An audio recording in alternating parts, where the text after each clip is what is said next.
I've been messing around with a few budget decks since the release of Scarlet and Violet, and few of them have been as frustrating yet as satisfying to get going as Torkoal. Torkoal is a 130 HP basic fire Pokemon with the attack Concentrated Fire. Concentrated Fire flips a coin for each fire energy attached to Torkoal and deals 80 damage for each heads. We've seen attackers like this one before, Maractus anyone, but this one is going to be significantly more difficult to set up. Firstly, we need to have a lot of fire energy in play, so we're going to use cards like Magma Basin and EXP Share to keep our energies on the board for as long as possible. EXP Share states that when our active Pokemon is knocked down, we may move a basic energy off of it to the Pokemon that this tool is attached to. We run 4 EXP Share in this list to maximize the energy that we get to keep in play, and any energy that find their way into the discard pile can be brought back to a benched fire Pokemon thanks to Magma Basin. Once the energy is on the board, we need to be able to move it to our active Torkoal in order to attack. This is where our new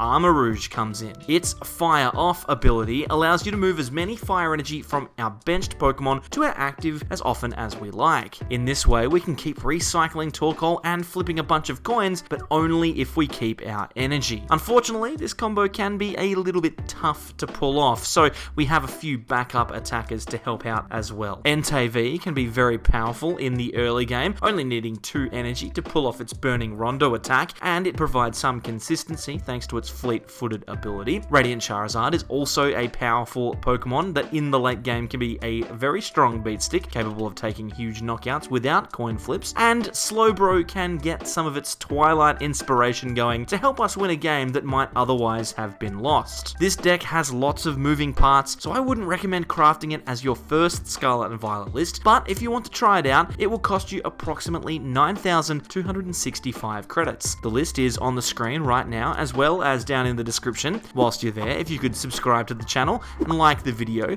that would be fantastic, and let me know in a comment which Scarlet and Violet card have you been most impressed with on PTCG Live. Time to get started. We'll see whether or not we can get this Torkoal deck to work, but there are a lot of moving pieces here. I'm going to attach to the Zorua in the active, and then we'll just pass the turn there. We've got a couple of Zorua on the field, which is great because it means that our Zoroark will be active relatively soon. And we do have a supporter as well. We have Cynthia's ambition, so definitely achievable. We can definitely get something going here, but our biggest issue is going to be we need to get several stage 1 Pokemon in play. It's going to be very, very awkward, and this is one of the big issues that this deck has. On the opposite side of the field, however, we are seeing a very interesting deck that has come out from the brand new Scarlet and Violet set.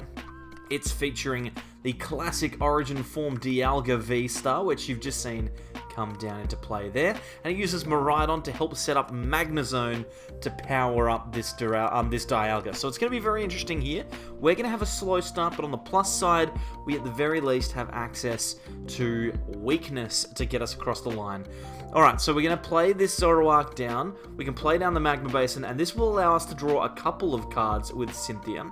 We can now use Ultra Ball if we want to, but our big issue in our hand here is that we just do not have any good draw. So I think our best bet is going to be to see, I think we have Entei here.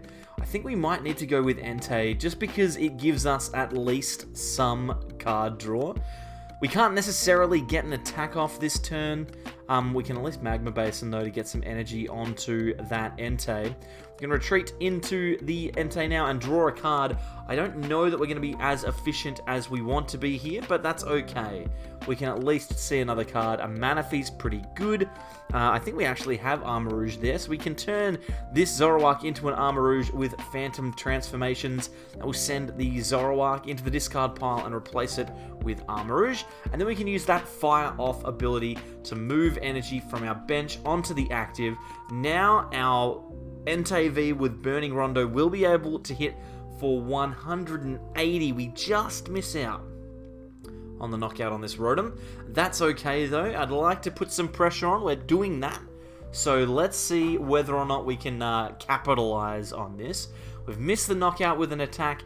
In all likelihood, if our opponent does get a turn off, they will get a big attack with their Dialga. So we'll see how it goes. They do have stage 2s that they need to get into play though. So definitely could be a little bit awkward. Also, If you are a frequent watcher of the channel, you might notice that the lighting is ever so slightly different. The angle towards my face is ever so slightly different. I keep looking over here because that's where my OBS is. I've just moved house, so everything's a little bit up in the air at the moment. I'm not sure exactly what my best setup is going to be, but I will endeavor to get it as quickly as possible. We have not been knocked out, and that's a positive. So let's see what we can do here. We need to fleet-footed. Maybe we can draw a card. Capturing Aroma isn't actually that bad here. We can use that, flip a coin, we get tails, and that means that we'll be searching for a basic. I like the idea of a Bidoof, because it means that if we ever draw into our Bibarel, we can draw some cards. But unfortunately, we are not going to be able to take a knockout. We're not going to be able to set up another attacker, sorry. So we're going to need to take a knockout with Burning Rondo, and hope those two prizes are enough to keep us in front. And we have managed to find a Professor's Research out of the prizes there, which is good. We are, though, in a bit of trouble. We're about to lose at least 3 prize cards, and it depends what our opponent targets down as to how serious this is going to be. Because in all likelihood, this Dialga, coming into the active, Star Chronos is going to knock out the Entei and give my opponent an extra turn, which I do not like at all. So we'll see how that goes. I feel like the camera is like clearer, maybe? Maybe I look more like me in real life, I don't know. Maybe the light's different. It's like downlights in different spots. Everything just feels better. So we'll see how we go. There's an Arven. So we're going to see our opponent search for a trainer and a tool card. We got the rare candy into their stage 2 Magna Zone. Now they'll be able to accelerate some energies to this Dialga, I'm sure. Giga Magnet grabbing some energies from the deck. I will say this much, there are a lot of cool combinations that can happen now on PTCG Live because of this new set. I'm going to throw it out there. We've got quite a few deck upgrade videos in the works.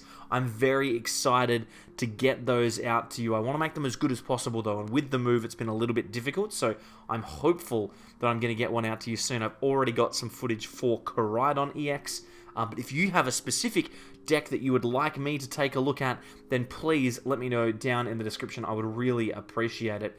There is that Star Chronos. They've taken the knockout and they will take an extra turn. So I'm going to put the Manaphy in the active. I know that they don't necessarily care about taking that knockout. Hopefully, they just attack into us, go down to 3 prizes remaining, and then we can start attacking ourselves. We could even just attack with Radiant Charizard next turn, which would be great. Bit of a shame. I would really like to attack with the Torkoal because it is in the deck, obviously. But the Radiant Charizard will do the job here. Looks like we're seeing some energies accelerated to the Dialga on the bench now. They're just gearing themselves up. Here comes an Irida. So lots of ways to search for items here. Rare Candy and also Greninja. Coming out with that Irida, they're going to Rare Candy into another Magna Zone. And then they can Giga Impact again if they want to try and, or Giga Magnet, sorry, again to try and get some energy cards attached to that benched Dialga.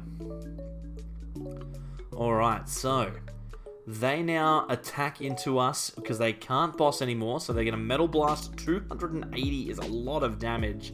Very, very difficult to deal with normally. But hey, we are looking pretty good here. We've got ourselves an attack this turn with Radiant Charizard, I think.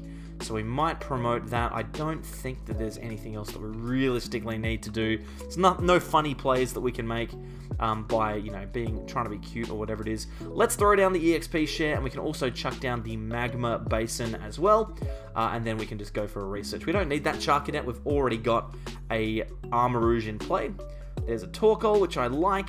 Here's a Capturing Aroma. We'll see if we can't flip the appropriate way to search for a stage 1. We've managed to do that, so we can get ourselves Slowbro here. And that will mean that pretty much, as long as we find an energy card, we should be able to get an attack off on this Dialga and lock up the game in some way, shape, or another. Now, we obviously have the energy with Magma Basin, so we can use that if we'd like, but we may as well try and draw into it with Industrious Incisors. There's an energy card, so we can just attach that one to the active, which I like. And then we can Magma Basin, accelerate one of those energies from the discard pile to the Torkoal on the bench, and we can take a knockout. Now, we've pretty much locked ourselves in here, I think. Just Nest Ball. Don't necessarily need anything. We might just grab a Zorua just in case. But like I was saying, I think we've locked ourselves in to win this game. The Combustion Blast does 500 due to weakness, so a little bit of extra benefit there for us, a little bit of extra value. We didn't have to find a Torkoal to start attacking, but we do want to use the coin flips. We don't want to sit here and wait for it to happen. We want to flip the coins. We want to get as many heads as possible. Now we know it's unlikely that our opponent is going to be able to get 3 prize cards before we win the game. So we're feeling pretty good here. They have managed to replace an easy-ish prize in that fish, but that's okay. I mean, the Origin Form Dialga V is just as simple a prize. We'll see whether or not this Giga Magnet gets some energy. I would assume that it has. We'll see where they go. We've got all of the supporters that we need. Realistically, as long as we are able to flip some heads on our Torkoal, we should be fine. Because looking at this, they take a knockout. They're going to send 2 of the energies to my bench thanks to EXP share. On the Armarouge and the Bibarel, they'll be saved there. I can Magma Basin. I can research for another one. We can get 5, I think, energies on this Torkoal. And 5 times 80 is more than enough to take a KO on a Dialga V-Star. So we'll see whether or not it's possible. I would love to be able to take the knockout cleanly without weakness, because obviously it's not a great look to show off a deck against the deck that theoretically loses automatically, but that's okay. But of course, even if we do flip tails, we're guaranteed. We've locked it up because we've got the Zoroark on the bench. We've got the Slowbro in the discard pile. So there's so many different ways we could win this game here. Let's Magma Basin. We'll throw some energy onto the bench. That Armarouge is going to be helping us out there. We're going to fire off and move those energies into the active. And then, do we realistically need to do anything else? 4 times 8 here. As long as we flip 2, we win this game. So I'm feeling pretty confident we could probably just hold our hand if we wanted to. I will Ultra Ball away an Armarouge and a Research, and we will grab that Zoroark just so we can give ourselves as many options as we can.